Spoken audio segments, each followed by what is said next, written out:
The books of 1st and 2nd Kings. Although they're two separate books in our Bibles, they were originally written as one book telling a unified story that continues on from the book of Samuel that came before it. So David has unified the tribes of Israel into a kingdom, and God promised that from his line would come a messianic king who would establish God's kingdom over the nations and fulfill the promises made to Abraham. So the book of Kings tells the story of the long line of kings that came after David, and none of them lived up to that promise. In fact, they run the nation of Israel right into the ground. The book is designed to have 5 main movements. The story begins and ends focus on Jerusalem, first with Solomon's reign and the construction of the temple, and then in this last section ending with Jerusalem's destruction and Israel's exile to Babylon. And the story leading up to this tragedy is what makes up the center 3 sections, which explain how Israel split into 2 rival kingdoms, how God tried to prevent the corruption of Israel by sending the prophets, and how exile became the unavoidable consequence of Israel's sin. The book opens with 2 chapters about the kingdom passing from the aging David to his son Solomon. And David's final words to Solomon, they're very similar to those of Moses and Joshua and Samuel to the people. It's a call to remain faithful to the commands of the covenant and to give allegiance to the God of Israel alone. But David's words ring somewhat hollow here because David and Solomon then go on to conspire how they're going to consolidate this new kingdom through a whole series of political assassinations. It's not off to a great start. Solomon's brightest moment comes when he asks God for wisdom to lead Israel, and he even completes David's dream to make a temple for the God of Israel. Here the story actually stops and describes the design of this temple in detail, just like the tabernacle design in the Torah. There's all these gold and jewels and depictions of angels and fruit trees. It's all symbolism echoing back to the Garden of Eden. It's the place where heaven and earth meet, where God's presence dwells with his people. But no sooner does Solomon finish the temple that he makes some really horrible choices and the kingdom falls apart. He starts marrying the daughters of other kings, hundreds of them, for political alliances. And then he adopts their gods and introduces the worship of those gods into Israel. Solomon then accumulates huge amounts of wealth. He builds a huge army. He even institutes slave labor for all of his building projects.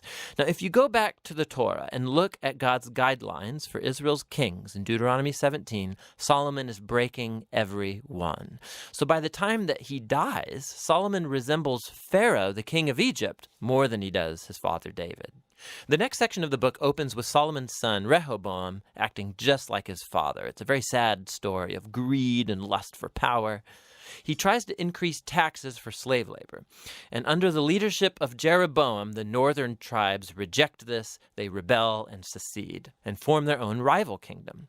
And so now in the story, you have the southern kingdom, Judah, centered in Jerusalem with kings from the line of David, and now this new northern kingdom called Israel, whose capital will be Samaria eventually.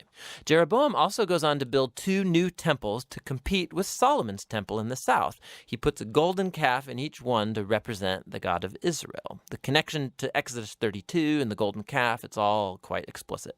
From this point on, the story goes back and forth from north to south, tracing the fate of both kingdoms. Each one had about 20 successive kings, and as the author introduces each king, he evaluates their reign by a few criteria. Did they worship the God of Israel alone, or did they promote the worship of other gods? Did they deal with idolatry among the people? And did they remain faithful to the covenant like David, or do they become corrupt and unjust? And according to these criteria, the author finds no good kings in northern Israel, 0 for 20, and then in southern Judah, only 8 out of 20 get a positive rating, which connects to another huge purpose in this book, and that's to introduce the role of the prophets, key figures in Israel's history. So in the Bible, prophets were not fortune tellers. Rather, they spoke on behalf of the God of Israel, and they played the role of covenant watchdogs, which means they called out idolatry and injustice among the kings and the people. They were constantly reminding Israel of their calling to be a light to the nations, that they should obey the commands of the Torah, and so the prophets challenged Israel to repent and follow their God. In these center sections for each king, God then raises up prophets to hold them accountable. And the most prominent prophets are the northern ones, Elijah and his disciple Elisha, right here in the center of the book.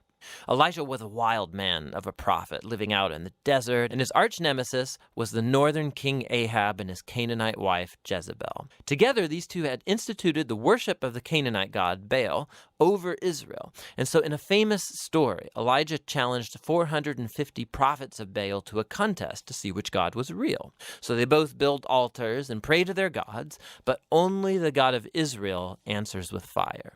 After this, Ahab uses his royal power to murder an Israelite farmer and then steal his family's vineyard. And Elijah again confronts Ahab's injustice, and he announces the downfall of his house.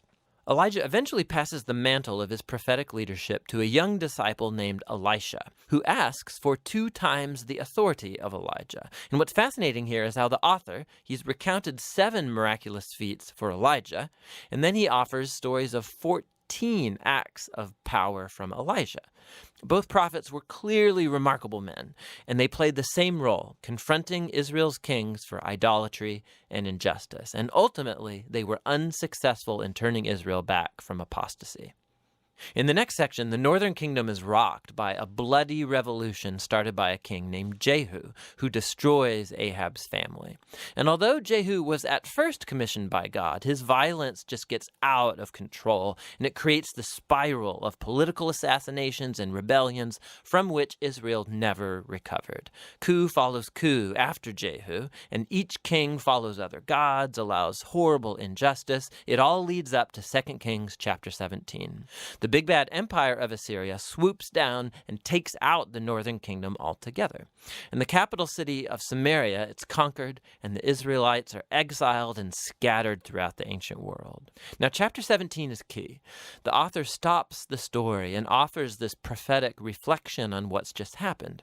He blames the downfall of the northern kingdom on the idolatry and covenant unfaithfulness of Israel and its kings. And so, God has allowed them to face the consequences of their decisions.